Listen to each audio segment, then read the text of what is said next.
Hey everyone, it's Dave Barnett here from the investlocalbook.com blog. I want to tell you a story today about back in my commercial debt brokerage days.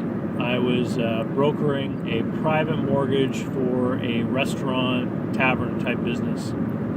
And restaurants and taverns are notoriously difficult to finance. Most banks just have a blanket prohibition against making loans to that type of business.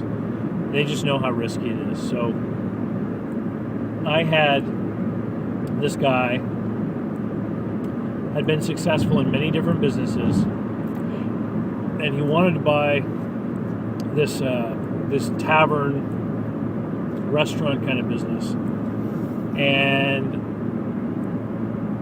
so I had a contract with him.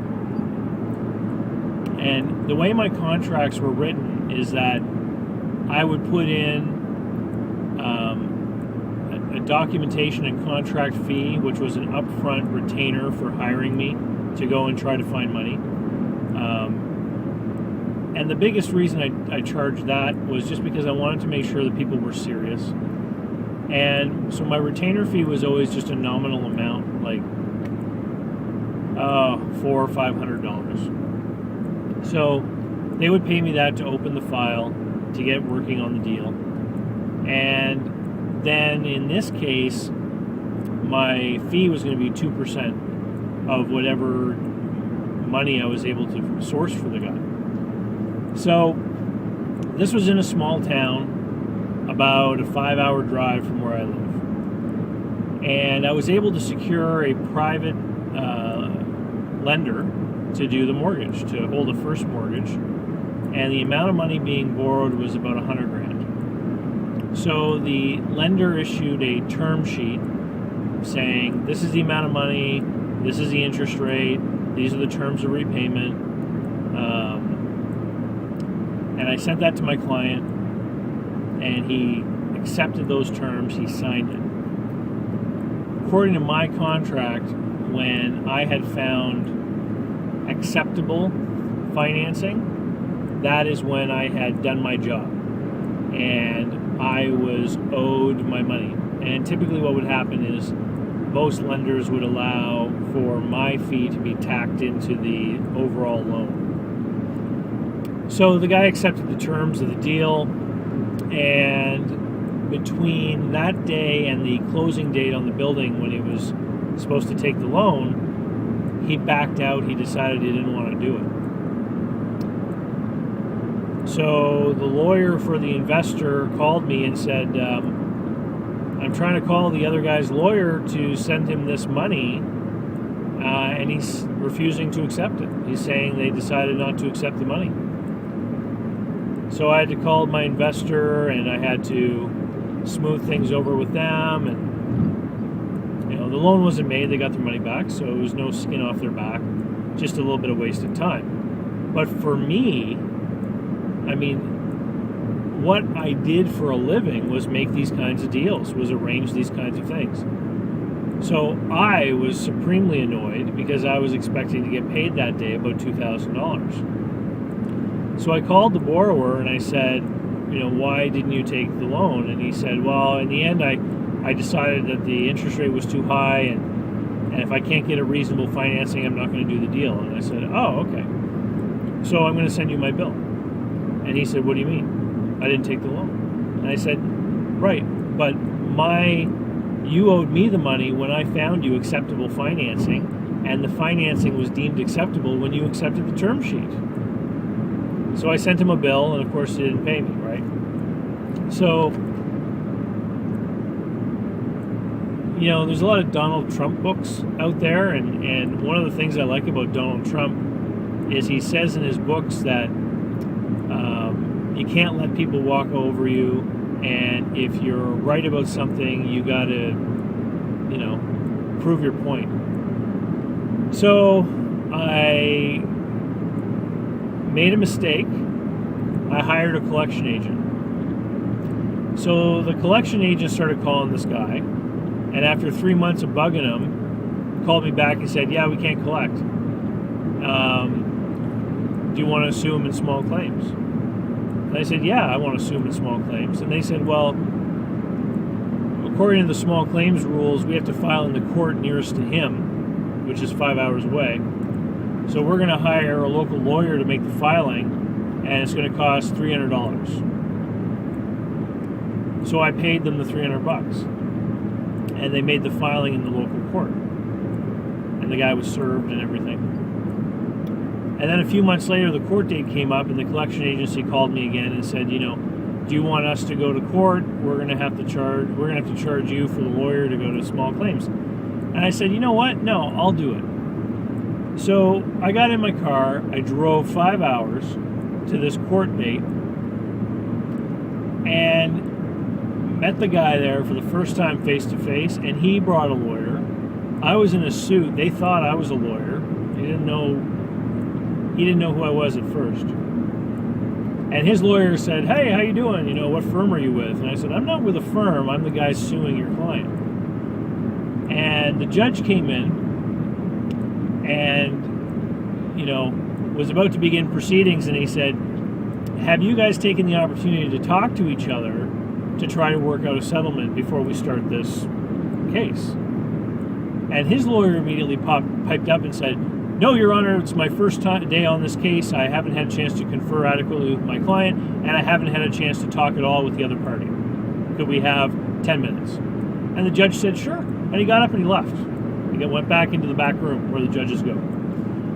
And so the lawyer came over and said, so what makes you think that we owe you any money? And I whipped out my contract and I showed, number one, my contracts were always made out in the name of the person who hired me and their entity. So I showed that both his client and his client's company hired me, and I pointed out the part that said that my job was to find acceptable financing and what my fee was, and that my job was done once I found acceptable financing. And then I had a copy of the term sheet with his client's signature on it indicating acceptance. And so I said, here, here, and here, and this is why he owes me the money. So they talked for a little while, and then the lawyer comes to me and says, if we gave you $500 today, would you take that as a settlement? And I said, no, I wouldn't take $500. And they said, well, what about $1,000? And I thought for a minute, and I thought of that expression, a bird in the hand's worth two in the bush. Also knowing that $1,000 doesn't nearly compensate me for 10 hours in the car. But part of the reason why I went to small claims that day was to get an opportunity to learn about the process and learn about how things are done. And that experience was very valuable because where I sit today in 2014, I've been to small claims court now 5 times. That one time I settled, 4 other times I won. So I wasn't sure what was going to happen once the judge came in. I wasn't sure what was going to happen, who was going to say what. So I said, yeah, okay, I'll take $1,000. And they said, great, we'll send you the money next week. And I said, no. I said, I need $1,000 right now in cash or a certified check. So his client left the court, ran across the street to his bank. The judge came back in and said, what's going on? And we said, we've come to an agreement where everything's okay. The judge said, great. And he had another 20 minutes to wait for his next case, so he went back to his little room. And the guy came back across the street with a certified check from the bank or a teller's draft or whatever they are, money order, for $1,000. Gave it to me. And then I signed a paper actually withdrawing the case from the court. So, that was the experience of my first time in small claims. And I guess the message I want to get across is you have to make sure when you're doing business that you have a way to enforce your rights. You have a way of getting what is owed to you, and that you're not afraid to fight for it. Because if you roll over and you don't fight for yourself, no one else is going to. And having people tell stories about you, about how they screwed you and stuff. You don't want that out there. You want people to know that you're a fair business person, that you deal fairly, but you demand respect and you demand fair treatment from them as well.